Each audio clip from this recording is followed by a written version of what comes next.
Bueno, muy buenas tardes.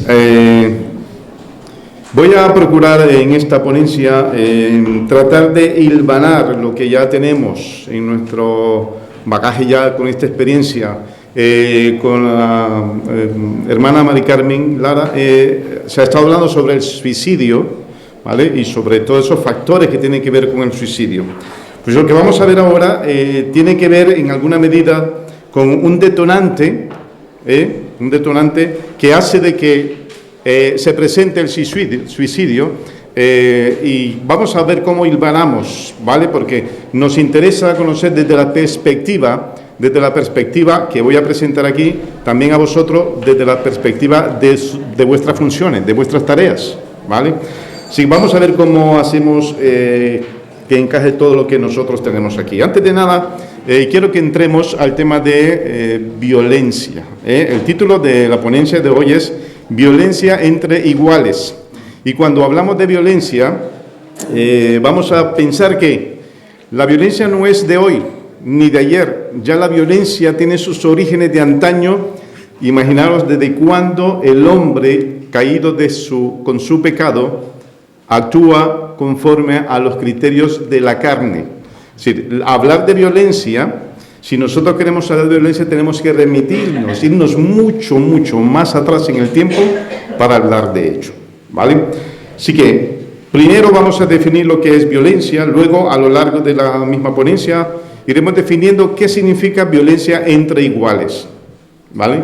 ¿Existe violencia entre iguales? ¿Cómo puedo identificar esa violencia entre iguales? ¿Se da solamente un ámbito o son varios ámbitos en los que podemos identificar la violencia entre iguales?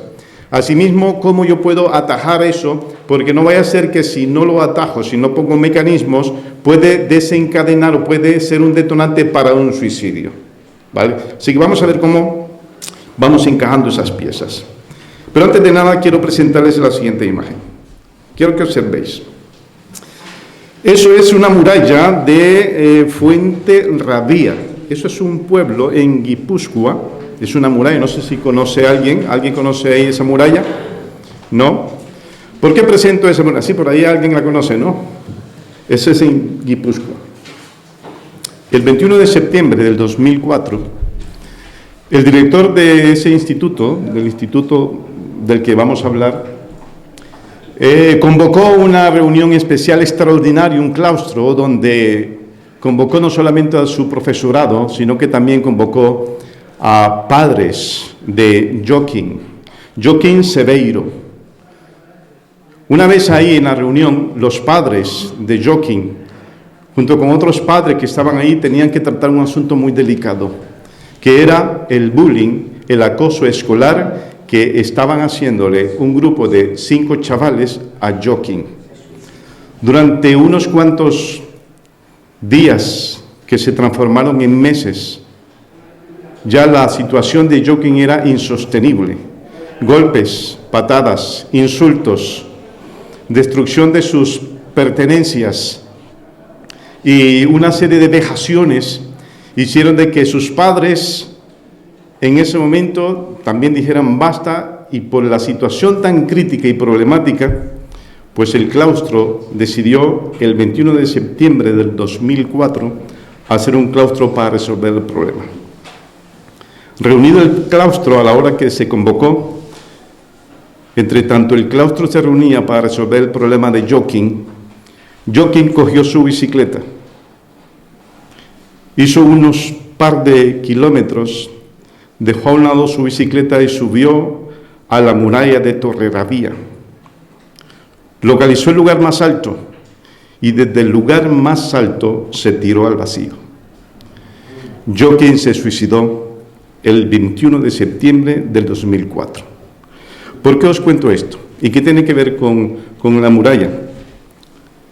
Son murallas que hay que vencer. Hay una muralla enorme que no la sabemos, no la hemos podido identificar. Yo hoy la traigo para que lo identifiquemos, para que sepamos que hay ahí un problema. Yo la llamo el fantasma del bullying. Existe, está ahí.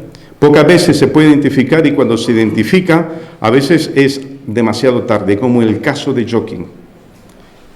4 días antes, Joaquín iba a celebrar sus 15 años. 15 años Joaquín ya no está con nosotros. ¿Por qué digo esto? De jockey. Porque a partir del 21 de septiembre del 2004, ya oficialmente en España, se empezaron a contabilizar como estadísticas los suicidios que tienen que ver con el acoso escolar o bullying. Antes del 2004, antes de esa fecha, sí se consideraban los suicidios, pero no se consideraban como suicidio como consecuencia, como un detonante, considerando el acoso escolar. Y justamente a partir del suicidio de Joaquín en España, desde el 2004, se toma muy en serio el tema del acoso escolar. Y es que el tema del acoso escolar, como bien decía antes, no es una cosa ni de ayer, ni de anteayer, ya lleva mucho tiempo, pero no se había identificado como lo estamos identificando ahora.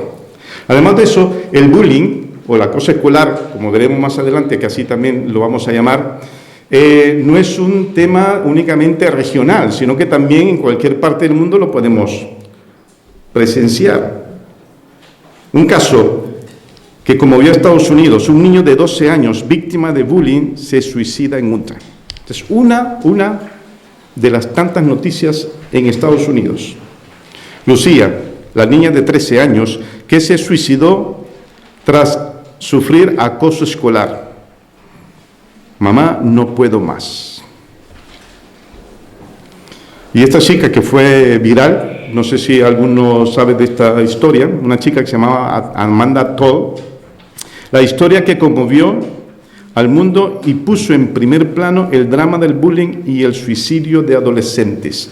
Ella hizo una serie de rótulos y fue pasando poco a poco los rótulos diciendo que se iba a suicidar y cometió el suicidio, pero utilizó las redes sociales para decirlo públicamente cuál iba a ser su decisión, todo por el bullying, el acoso escolar que estaba sufriendo, que era demasiado y no podía ya.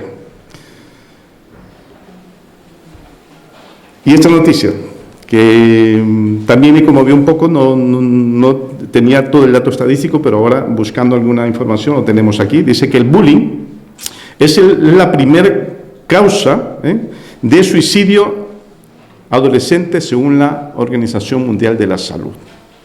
¿No os parece esto tremendo? Que los jóvenes, la primera causa sea el acoso escolar, se suicidan, se quitan la vida porque detrás hay unos cuadros de abuso escolar que no pueden ellos remediar y que la única forma, según ellos, es pues tomar la decisión de la muerte. Cuando hablamos de eso, necesariamente tenemos que volver a lo que mencionaba antes, hablar de la violencia. Hay un cuadro, y lo tenéis ahí, es un cuadro que pintó en 1542 Tiziano, el italiano Tiziano. Este es un cuadro que está en Italia. El nombre de ese cuadro, Caín y Abel. ¿Qué es lo que vemos ahí? Pues la primera expresión de la violencia que un igual ejerce contra otro igual. En el caso de Caín y Abel, dos hermanos de los mismos padres, en el mismo nivel, pero que uno en una posición diferente, de poder, de ira, tomó contra su propio hermano pues la decisión de quitarle la vida. Y luego vemos que en el capítulo 4 de Génesis está muy claro cómo se dio por primera vez el caso de violencia. Más adelante vamos a retomar un poco el tema de violencia desde el punto de vista bíblico. ¿Existe algún concepto de violencia en la Biblia? Sí. ¿Existe alguna referencia al acoso escolar, al bullying en la Biblia? ¿Hay algunos principios que podemos rascar para ver si por ahí también podemos tener algunos principios para ir en contra de esas prácticas? Sí. Pero antes de eso quiero que veamos lo que dice la OMS, que es una organización con autoridad sobre la violencia. Dice: es el uso deliberado de la fuerza física o el poder. Es deliberado, con una acción de hacerlo, ya sea en grado de amenaza o efectivo. Es decir, que para la OMS no es solamente llevarlo a cabo, sino también la amenaza de hacer un daño también es considerado. Se amplía el concepto de violencia con el simple hecho de una amenaza. Contra uno mismo, o alguno va a decir, esto es nuevo, violencia sí. De ahí entonces que la violencia contra uno mismo tiene que estar muy relacionada con la decisión del suicidio. Entonces la violencia que una persona ejerce sobre sí misma, la OMS también la considera como para ver que es un detonante para esa decisión del suicidio. Contra uno mismo, contra otra persona o un grupo de comunidad que cause o tenga muchas probabilidades de causar lesiones, causar la muerte, causar daños psicológicos o trastornos de desarrollo o privaciones. Según la OMS, estos elementos, si se consideran, estaríamos hablando de violencia. Pero ¿qué nos dice la Biblia sobre el concepto de violencia? Y me quiero detener un poco aquí porque nuestra tarea no solamente es una tarea de recibir, sino que también es una tarea de dar, ¿vale? Nuestra situación nos hace un poco más estar en alerta para ver qué es lo que tenemos que hacer nosotros, cuál es nuestro papel, nuestra función, porque no solamente es recibir para dar información a otros. Yo, por ejemplo, estoy aquí no solamente para dar información, no solamente estoy aquí para darte conceptos, ¿vale? Tenemos que ir más allá. La labor que hacéis vosotros tiene que ir más allá de sencillamente cumplir un horario, estar en un entorno de una estructura donde funcionan, estar identificados por el papel que desempeñáis, va más allá. Y yo sé que mucho lo hacéis. Nuestra labor es una labor pastoral. Es importante que nosotros, ante los problemas que estamos viendo, tengamos que asumir esa responsabilidad. Yo soy profesor de religión evangélica en 4 diferentes institutos y yo lo tengo muy claro. Ante una situación como la que tenemos en nuestra educación, yo soy una persona que tiene que hacer labor pastoral. Yo doy mis clases, enseño, transmito conocimiento, pero no solamente transmito, instruyo, moldeo al niño. Él me ve, yo soy su ejemplo y trato de hacer esa labor pastoral. Es necesario entonces que le demos esa dimensión a nuestra tarea. Es una tarea especial. Tú y yo no somos un elemento más en la sociedad que cumple un papel para solucionar un problema social, no. Va más allá. Solucionamos parte del problema social si somos la solución, pero tenemos que hacer esa labor pastoral. No se te olvide que no solamente es estar ahí, es también ver el corazón de la otra persona y ponernos también en su lugar. La Biblia, por lo tanto, también ve esa perspectiva de la violencia, porque Dios, que conoce el corazón del ser humano, también está interesado en rescatar esa condición del ser humano. Si no, no estaríamos aquí. Ese es el propósito de Dios, rescatar. Entonces quiero que veáis también que la Biblia también define al violento, define a aquella persona que ejerce la violencia. No vamos a leer todo el capítulo 59, tengo algunos versículos, Isaías 59 del 3 al 8 y específicamente el versículo 5 y 6, mira lo que dice. Ustedes solo planean maldades y traen la muerte a todos, viven haciendo el mal y están enredados en la violencia. Este es el perfil de una persona apartada totalmente de Dios y que, en el caso del pueblo de Israel, se había apartado y que no quería volver a la senda del pueblo como Dios quería. Entonces, había personas que se habían apartado para ejercer la violencia. Esto es natural en el ser humano. Parece que el querer apartarse para hacer violencia es parte, como veremos más adelante, inherente a la condición humana pecaminosa caída de nuestra naturaleza, caída del hombre. Aquí vemos claramente el perfil del violento. Y si revisamos en otros apartados de la Biblia, vamos a encontrar también qué es la violencia. Pero para ir aterrizando un poco y para darle un poco de más sentido a lo que queremos darle, yo quiero que nos fijemos en el concepto que os traigo hoy, que es el concepto entre iguales. ¿Vale? ¿Recordáis que mencioné a Caín y Abel? Caín y Abel, hermanos. Uno ejerció violencia contra otro provocándole la muerte. Pues partiendo de ese concepto vamos a ya ir definiendo qué es violencia entre iguales. Violencia entre iguales es cuando estamos viendo un daño causado por una persona que está en igual condición y que se vale de algunos medios de poder para intimidar y causar daño, lesiones permanentes o gradualmente a una persona. En este caso, Caín y Abel, Caín, eso fue lo que hizo, ejerció violencia sobre su hermano, que estaba a su mismo nivel, y lo mató. Vamos a ir definiendo poco a poco lo que es entonces violencia entre iguales. Si esa es la violencia, esa violencia, ¿dónde la manifiesta el hombre? ¿Dónde encontramos esa violencia? Vamos a ver que la violencia entre iguales la encontramos en la familia, ¿sí? Entre hermanos, ¿verdad? Como hemos visto. Pero también hay violencia entre cónyuges. Están al mismo nivel, los cónyuges son cónyuges, pero hay violencia entre cónyuges. En la política hay violencia. Basta con que encendamos el telediario a las 3 de la tarde y veamos violencia. A través de las palabras, la violencia que encontramos, ¿sí o no?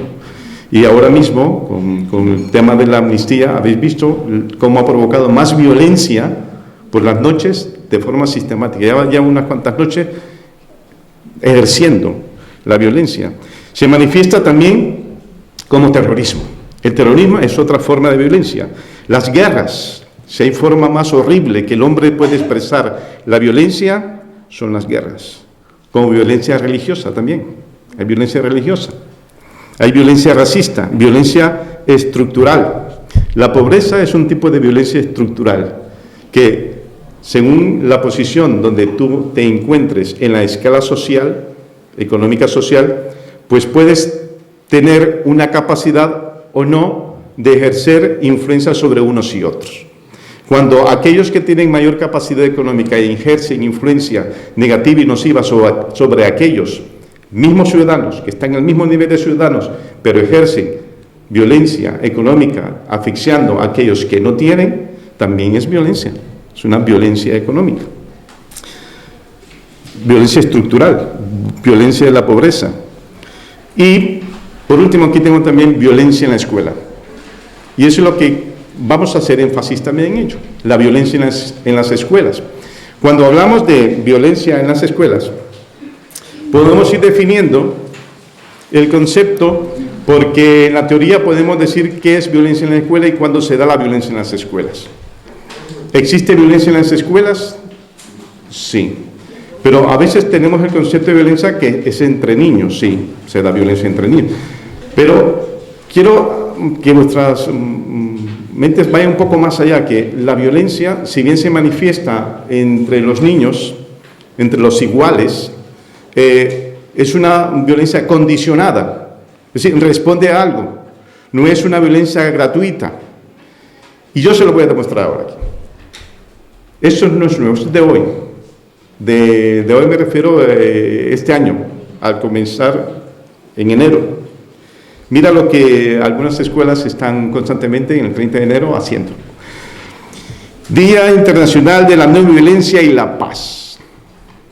¿Cuántos han visto esto? Yo lo he visto continuamente. Yo que soy profesor lo veo continuamente. Celebrando el Día de la No Violencia y la Paz. Y nos hinchamos en las escuelas mandando a los niños que hagan trabajos artísticos para representar a través de algunos dibujos, algunos rótulos, el Día Escolar de la No Violencia y la Paz. Muy bonitos los mensajes, feliz Día de la Paz, le enseñamos a los niños, deséele al niño feliz Día de la Paz, escríbele un texto a tu amigo deseándole feliz Día de la Paz. Los que tenemos hijos, ¿sí o no? Les mandan deberes para el Día de la Paz. Y llegamos incluso a decir, la paz está en tus manos. Le llegamos a los niños así, ten conciencia niño, la paz está en tus manos, di no a la violencia. Pero paradójicamente, observa la siguiente foto. Decimos a nuestros hijos, a nuestros niños, la paz está en tus manos y luego hacemos esto. ¿Sabéis qué es eso? Es una foto de la recién celebración de Halloween en uno de los centros educativos que anteriormente, no muchos meses, ahora cerca, ha estado celebrando el Día de la Paz. 2 niñas con 2 cuchillos, no de juguete. Esa foto me la pasó una maestra, una madre, alarmada porque eran cuchillos reales, de verdad. Las 2 niñas con esos cuchillos, que seguro que no vendrían de partir plastilina, ¿no? Esa es la idea de venir, ¿qué? De venir de un asesinato, de una masacre. Porque si tú lo ves bien, ¿qué es lo que tienen? Sangre. ¿Esa sangre qué? Alguien ha asesinado a alguien, ha ejercido violencia contra alguien y dos cómplices detrás. Esas mismas profesoras que meses anteriores, habían estado enseñando la paz, ahora son cómplices para decirle a los niños, asume como normal el ejercicio de la violencia. Estamos en una sociedad, hermanos, que necesitamos pastorear a los niños, necesitamos pastorear a nuestros jóvenes, estar muy atentos en ello. No podemos pasar desapercibidos las cosas que encontramos, que para muchos esto es muy normal. No, ¿cómo va a ser normal esto? No es normal. Por eso, si definimos la violencia, vamos a ver que cuando hablamos de violencia entre iguales, generalmente pensamos que la violencia se manifiesta en el ámbito escolar, la violencia entre iguales. Cuando hablamos entre iguales es entre los mismos alumnos. Yo no estoy del todo con este concepto, que solamente es entre iguales en el ámbito escolar. No, hemos visto que en el ámbito familiar, en el ámbito social, en la política, también se ejerce violencia, porque estos niños que ejercen violencia en sus centros escolares, esos mismos niños luego están con su pandilla fuera del centro escolar, ¿sí o no? Van por ahí a hacer lo que sea, a jugar con el resto de sus iguales. ¿Y estos qué hacen? Pues en un momento determinado también participan, en algunos casos abusando de su poder, también ejercen la violencia. Por lo tanto, hablar de violencia no solamente es en el ámbito escolar, pero si nos remitimos a lo que es la violencia justamente, precisamente, específicamente en el ámbito escolar, entonces ya estamos hablando de un concepto que quiero que también os llevéis de aquí. Es acoso escolar o bullying. El bullying viene de bully. Por cierto, el concepto, la palabra bullying, perdón, es mi suegra.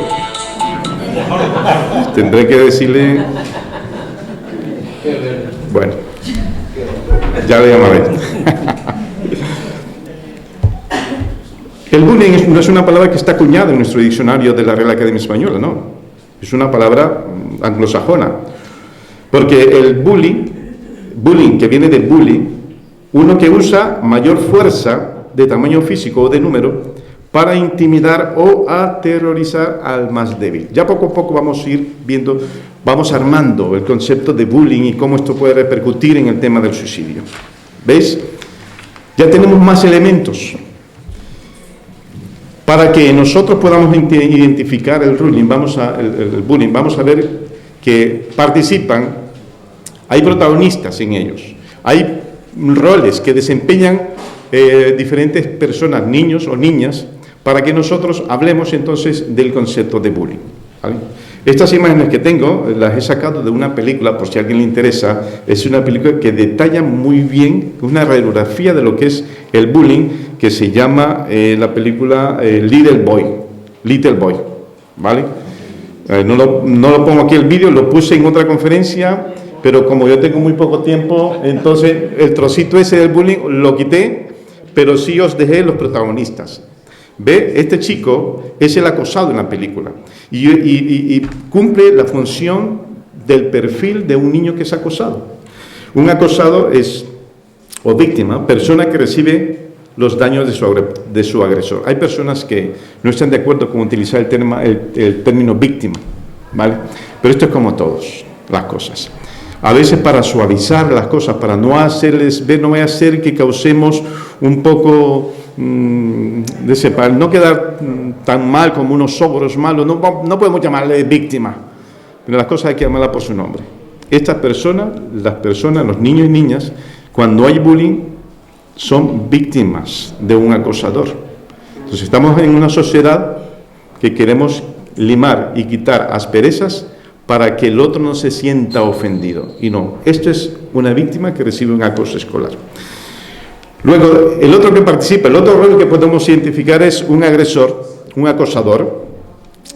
Agrede con la firme intención, hay detrás de este niño, hay una firme intención de molestar, de intimidar, de dañar, de infligir dolor o amenazar a un compañero o a una compañera.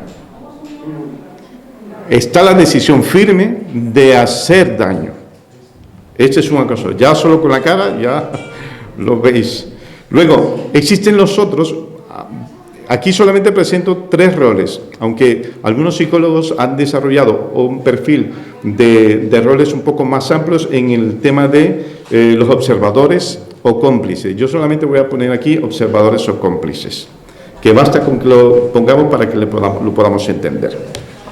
Se trata de las personas que conocen, observan y o presencian el acoso. Los espectadores pueden actuar de 3 modos, ¿vale? El que observa, uno es el acosado, el acosador, y los que están ahí pueden actuar de 3 maneras.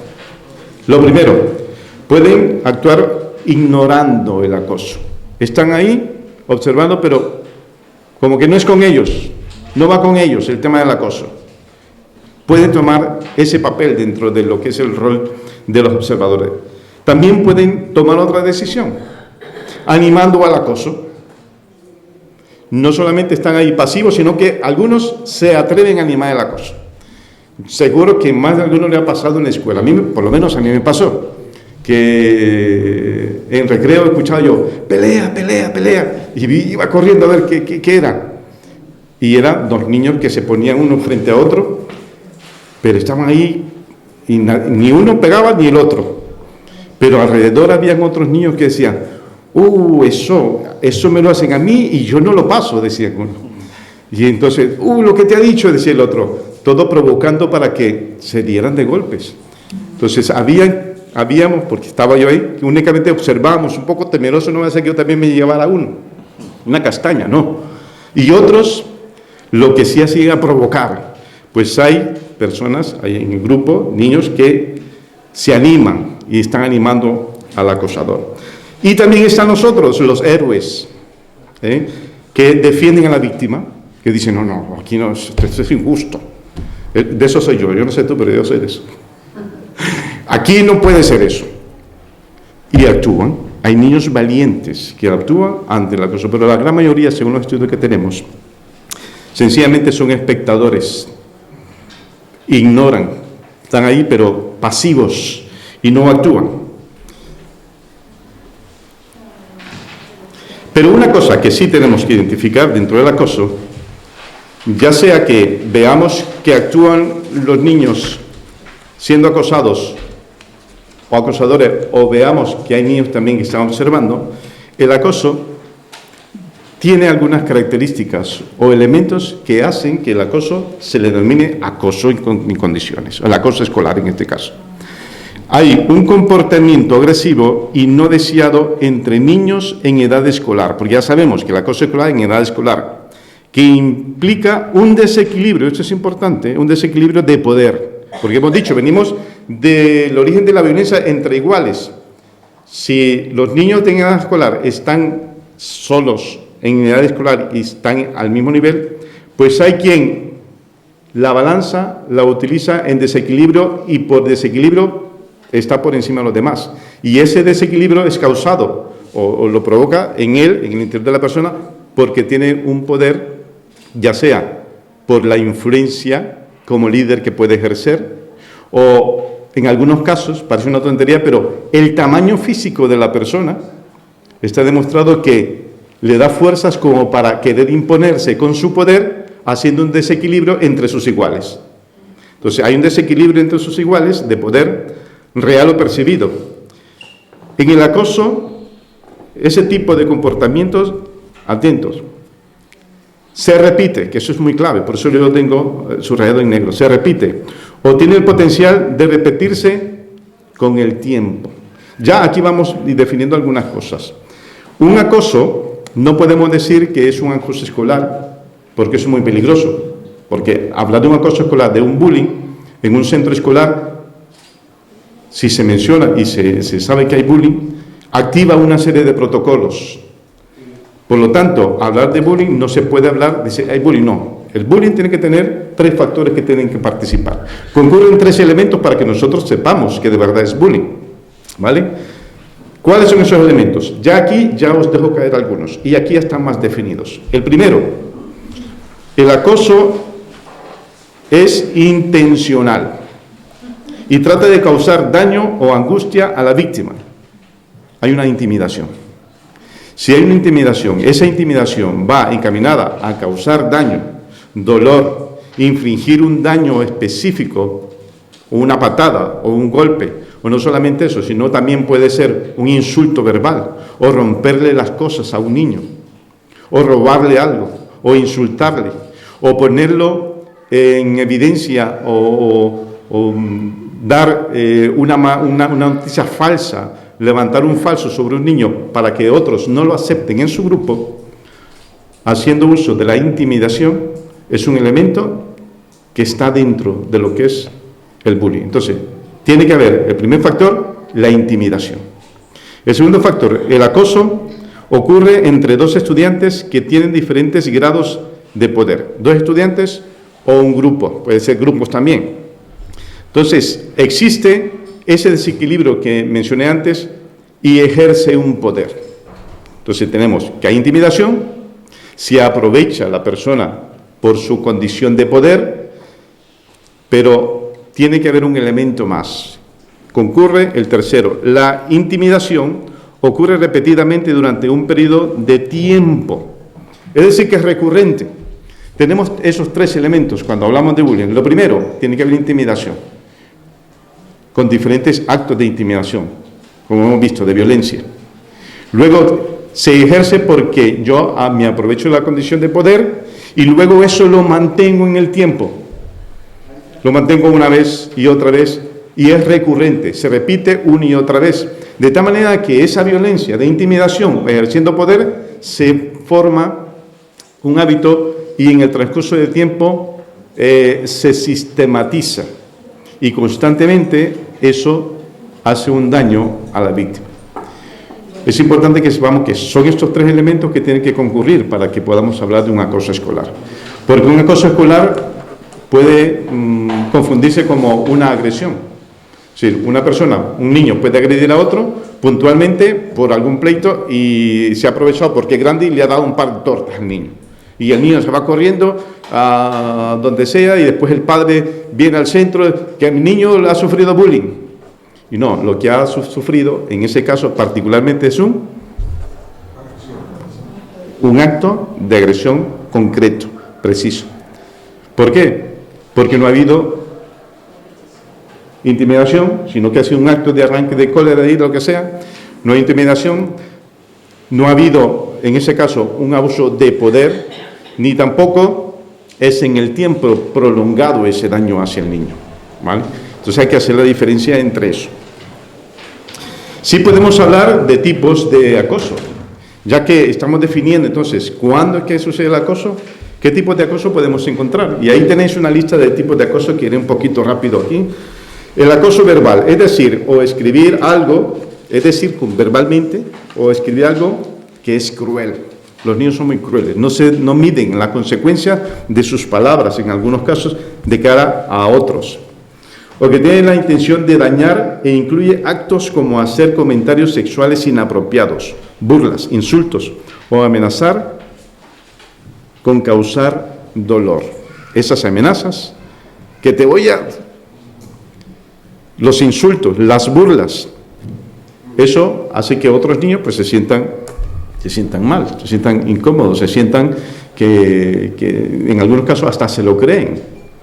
Las formas crueles en que los niños expresan la violencia, a veces, yo que soy profesor de educación secundaria, escucho cosas de los niños que digo, ¿cómo le deseas tú eso a tu compañero? Eso es lo que escucho, eso es lo que ven. Entonces el acoso verbal es un tipo de acoso. ¿Y es recurrente en el tiempo? Sí, porque a veces son niños que siempre con los mismos lo están insultando, lo están hiriendo con palabras malsonantes constantemente. También hay un acoso social. A veces se denomina también acoso relacional. Hace que los niños tomen la decisión de limitar a otros que tengan relaciones sociales con otros niños. Los intimidan de tal manera que no permiten que el grupo social al que pertenecen sea parte de su grupo de juego, por ejemplo, ¿vale? Lo limitan, lo apartan socialmente y el niño que es apartado socialmente pues se siente que sí, que él se merece que lo aparten porque él no vale, no es parte del grupo, por lo tanto también se distancia. El acoso físico, todo aquello que represente patear, golpear, escupir, empujar, abusar sexualmente e incluso quitar las pertenencias para rompérselas, también es otro tipo de acoso físico. Y por último tenemos el acoso psicológico, cuando las reiteradas agresiones menoscaban la personalidad y atentan contra la autoestima. Eso es una de las cosas más graves que podemos ver, porque hay niños que pegan a otros, pero luego los niños se recuperan del golpe y pasan al siguiente día con temor a que vuelven a pegarle, pero cuando viene el acoso psicológico, es decir, tú no vales, tú aparte de que tú eres un mediocre, lo insultan, lo menosprecian, de tal manera que su personalidad y su autoestima se vea mermada por los insultos. Eso hace mucha mella en el corazón y en la mente de los niños. Posiblemente habrá otro tipo de acoso, pero básicamente estos son los que podemos identificar. ¿Cómo se explica tal violencia? ¿Cómo lo explicamos? Según algunos estudiosos, según los teóricos, algunos pueden explicar de una u otra manera. Yo os daré algunos ejemplos de cómo los teóricos nos explican esto. Por ejemplo, los biólogos. ¿Qué nos dicen los biólogos sobre la violencia? Enfatizan el papel que tienen los factores de tipo biológico y observan deficiencias de tipo genético, deficiencias hormonales o déficit en los neurotransmisores como la serotonina. En otras palabras, nos dicen los biólogos, no, es que eso es parte de la genética humana. Viene así, viene defectuoso. El niño va a ser violento, porque su genética viene así dada. Algo ha pasado en su cerebro que el niño, el pobre, ya está malo, es malito. Entonces hay que comprenderlo, él actúa de forma violenta. ¿Nos pueden decir los biólogos? ¿Qué nos dicen los psicólogos del aprendizaje sobre eso? Insisten en que la conducta agresiva y la conducta violenta se aprende. Se aprende mediante el condicionamiento clásico, es decir, mediante la asociación de estímulos, mediante el aprendizaje social y mediante la observación de modelos. Sí, en esto tienen razón los psicólogos del aprendizaje. Si un niño tiene un modelo, ¿qué es lo que va a hacer con ese modelo? Lo asume, lo absorbe esas características de ese modelo y luego lo reproduce. Si tiene un padre violento, pues entonces va a cosechar que paz. No. Si tiene un padre violento, pues cosecha la violencia. Si lo que el niño consume cada vez que entra a un videojuego es violencia, está condicionado. Estos psicólogos dicen que se condiciona su conducta de tal manera que luego repercute en sus actos manifestándose la violencia. ¿Qué nos dicen los psicoanalistas? Mira lo que dicen los psicoanalistas.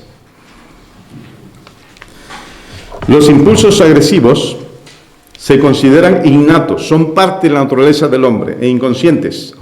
Inconscientes. Lo hace porque no tiene conciencia, él lo hace por ser violento. Y que forma parte de la estructura de su personalidad. Afirma que la conducta agresiva y violenta es una reacción a la frustración. Esto lo dicen los psicoanalistas.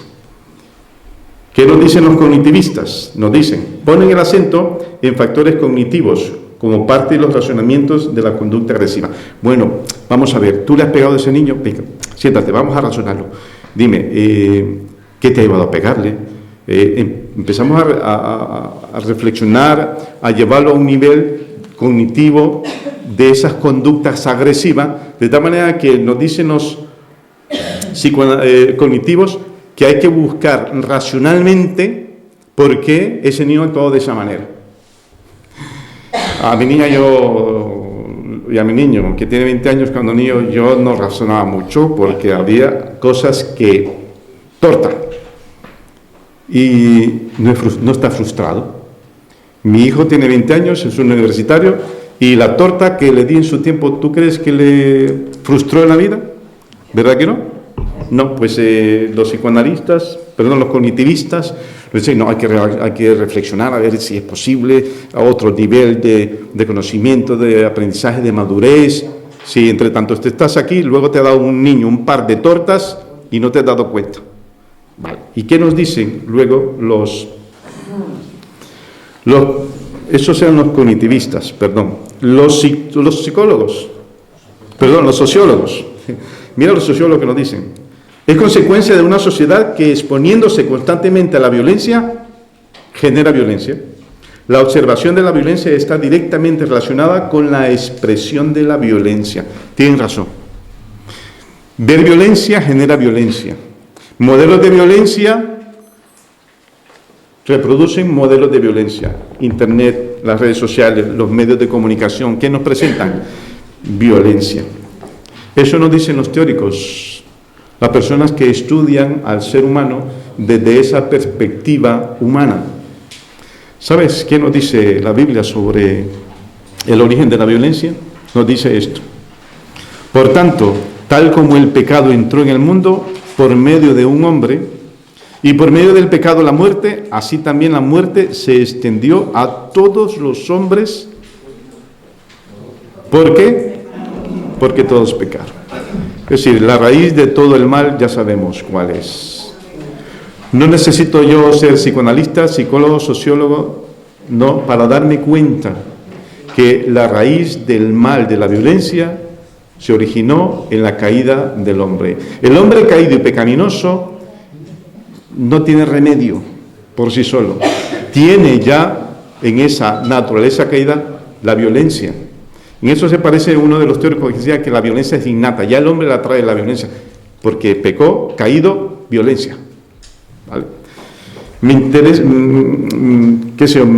el estudio ese de la Biblia, aunque no tenemos todo el tiempo para seguir, pero en la Biblia podemos encontrar mucha más información, mucho más principios que nos dicen. Por ejemplo, lo que tenemos aquí, sobre los violentos, dice la Biblia, porque ellos no duermen, a menos que hagan el mal, y pierden el sueño si no han hecho caer a alguno, dice, porque comen pan de maldad y beben vino de violencia.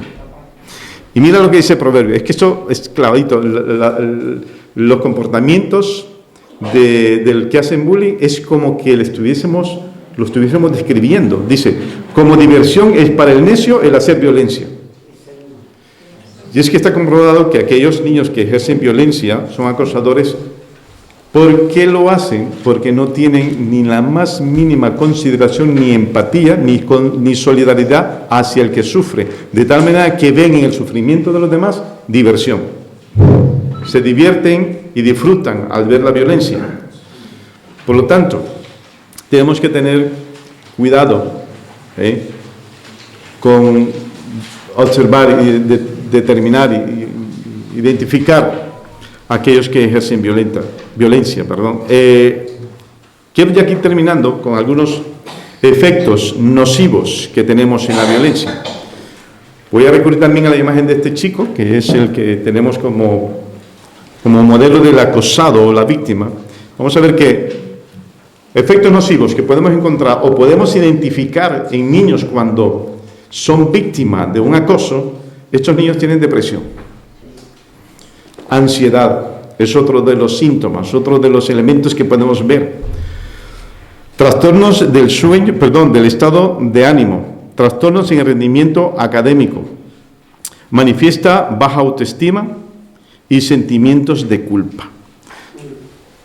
Me toca esta parte del número 6 porque no hace mucho, no con el bullying, sino con otro sentimiento de culpa, pude observar en una niña. La semana pasada yo estaba de guardia en una última clase, como profesor de guardia en el pasillo, y me llama la profesora de inglés y me dice, mira, que hay una niña que está ahí tirada en su cuaderno y no quiere hacer nada, y la veo un poco rara la niña. Y la identifico cuando la veo, me doy cuenta que es una niña de mi clase de religión evangélica. Y en ese momento le digo, vente, vamos a hablar. Y la siento conmigo y estábamos hablando y empezó ella poco a poco a contarme. Yo pensé que algo le pasaba, que estaba con sueño o lo que sea, pero me dice, es que la verdad, profe, dice, es que estoy mal con mi mami, con mi madre. ¿Por qué? ¿Qué te pasa? Es que me dice que soy una basura. Dice, me dice mi madre, y hermano, tremendo cuando tú escuchas eso, me dice mi madre que no debería haber nacido. ¿Qué pasa? Le digo, sí, Y empezó a decirme todo lo que le decía a su madre, y viene mi corazón llorando por dentro. Incluso cuando lo cuento, hermano, porque es una alumna que yo la veo, estoy ahí con él. El miércoles pasado estuve otra vez haciendo la labor pastoral con ella. Y ya no aguanto más, me dice, y sabe que yo creo que lo mejor es morirme. ¿Veis hasta dónde puede llegar el poder de las palabras? Cuando alguien acosa deliberadamente a una persona utilizando sus palabras dañinas, puede ser que esté causando más dolor incluso que un bofetón. Yo creo que esta niña hubiese deseado mejor 1000 veces 3 bofetones que lo que recibió de su madre. Pero es que escarbando después de estar hablando con ella, le digo, pero al final todo lo que pasa tiene su razón, su consecuencia, lo la vemos con el tiempo. Y ella fue cayendo en el tema, me dice, contándome entre todas las cosas, mi madre fue abusada por su abuelo. ¿Y qué haces tú, hermano, con eso? ¿Ves que es importante formarnos? No porque queramos nosotros colgarnos una medalla y decir, mira, no. Es porque hay que hacer, como decía anteriormente, en la tarea que vosotros tenéis, en la tarea que nosotros hacemos, tenemos que hacer una labor pastoral, porque no sabemos que en cualquier momento, si no atendemos con nuestros oídos, eso puede ser un detonante para que esta niña se quite la vida. Yo le estoy dando seguimiento, y este miércoles pasado, ya la fui a buscar, la profesora le ha dicho, me la tienes que dejar 10 minutos antes. Me la traje y ya era otra cara. Estuvimos hablando, le he dicho, tú tienes que orar de esta manera, ora por tu madre. Estamos orando por su madre, yo estoy orando por ella, pero ella era otra cara, ya la niña no se sabe. ¿Qué tal si yo no hubiese intervenido? Esa niña hubiese sido también víctima de un suicidio. Que este tipo de situaciones no necesariamente tienen que ser en el acoso escolar, pero, ¿veis? En el acoso escolar también se dan, para que una persona tome la decisión de tomar eso, es drástico. Otras cosas que podemos encontrar también, el trastorno del sueño, como mencionaba antes, intensos sentimientos de inseguridad, soledad e infelicidad. Mira qué triste esto. Preguntarle a un niño si es feliz y que te diga que no es feliz, eso es demasiado. Yo constantemente me gusta preguntarle a mis hijos, ¿eres feliz? Y mira, me hincha mi corazón cuando me dice, sí, papi, soy feliz. Y a mi hijo, que tiene 20 años ya, le digo, Samuel, ¿eres feliz? Sí, papi, soy feliz. Pero encontrar un niño que te diga, no, yo prefiero la muerte. Pues hay niños que si nosotros no estamos atentos, pueden sufrir este tipo de situaciones, se aíslan socialmente, tienden a somatizar todo lo que sucede y empiezan con dolencias, molestias, dolor de estómago, dolor de cabeza, empiezan a vomitar. Síntomas de estrés postraumático. Cuando pasan el tiempo y si han sido víctimas de violencia y no han sido tratados, ya siendo adultos, a la menor oportunidad de un acto, vuelve a recordar el flashback, les recuerda lo mal que lo pasaron. Y tú ves a veces personas que están bien y de repente empiezan a llorar. ¿Y qué pasa aquí? Dices tú. Pues es porque no sabemos la historia de esta persona, que un acto de alguien le recuerda un mal momento, en este caso un acosador le hizo un daño y le trae a su memoria todo esto. ¿Vale? Y una de las cosas más terribles es la ideación del suicidio, que tienen ideas del suicidio, buscan ideas, formas de decir, bueno, si yo soy lo que soy, no sirvo para nada, me voy a quitar de aquí. Y como yo creo que lo habéis tocado en la conferencia anterior, la persona que se suicida, que comete un suicidio, no es que quiera la muerte, quiera causarse dolor, no. Lo quiere hacer, ¿por qué? Porque no quiere ser ya motivo de dolor para otros. Por eso esta niña me está diciendo, profe, a veces me quiero morir, porque ella cree que es la culpable para que su madre se sienta mal. Y ha asumido su culpa, y su culpa le lleva a pensar esto, la ideación del suicidio. Sí, y vamos a ver, tengo también algunos efectos nocivos del acosador. El acosador también resulta perjudicado, no solamente el que recibe el acoso, también el acosador. Mira, rápidamente, vemos que tiene comportamientos violentos y otros comportamientos riesgosos en edad adulta. Si durante niño fue acosador, también puede tener esos comportamientos violentos siendo adulto. Probabilidad de participar en actividades sexuales tempranas. Es un estudio de la Fundación ANAR que en las estadísticas son propensos a tener actividades de relaciones sexuales tempranas. Abuso del alcohol y las drogas. Luego también la probabilidad de ser abusivos con sus parejas románticas, cónyuges e hijos, ya siendo adultos. Reproducen esos actos de violencia, cuando hicieron bullying, lo reproducen en sus familias, con sus esposas y con sus hijos.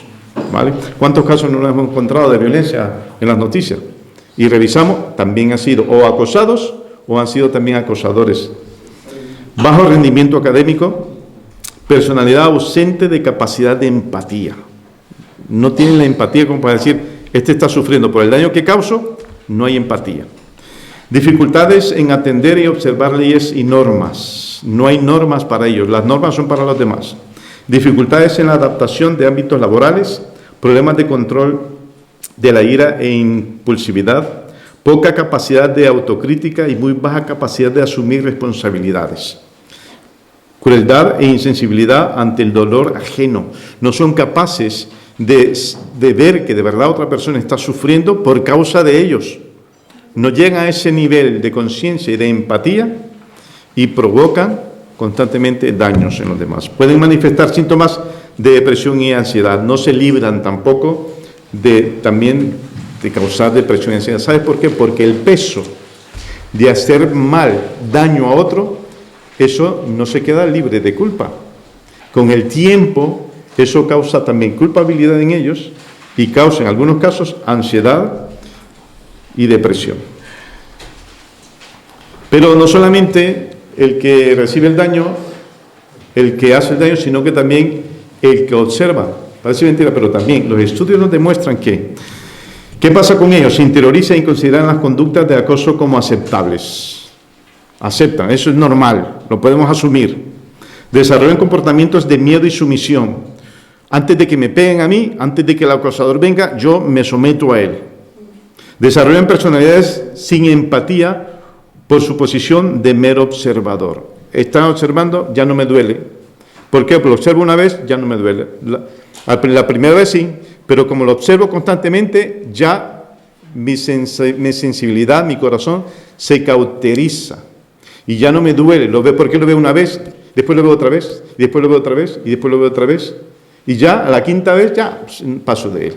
Yo estoy constantemente tapándole a mi hija los ojos cuando por televisión, o la distraigo haciendo otra cosa cuando en televisión, ahora mismo con la guerra, salen los niños de en medio de los escombros con las heridas y no pueden ver nuestros niños que eso es normal. La violencia no es normal, pero nuestros medios de comunicación lo están viendo. Venga, no pasa nada si lo ven los niños. Pues pasa eso mismo. Los observadores creen que es normal y no puede ser asumido como normal. Desarrollan personalidades insolidarias, ya no duele nada, así que yo para qué me pongo en lugar de otro. En algunos casos, sentimientos de culpa por no poder actuar y reaccionar. Se sienten culpables en algunos casos porque no pueden hacer nada, se sienten con las manos atadas porque si intervienen, también pueden ser víctimas ellos del acoso.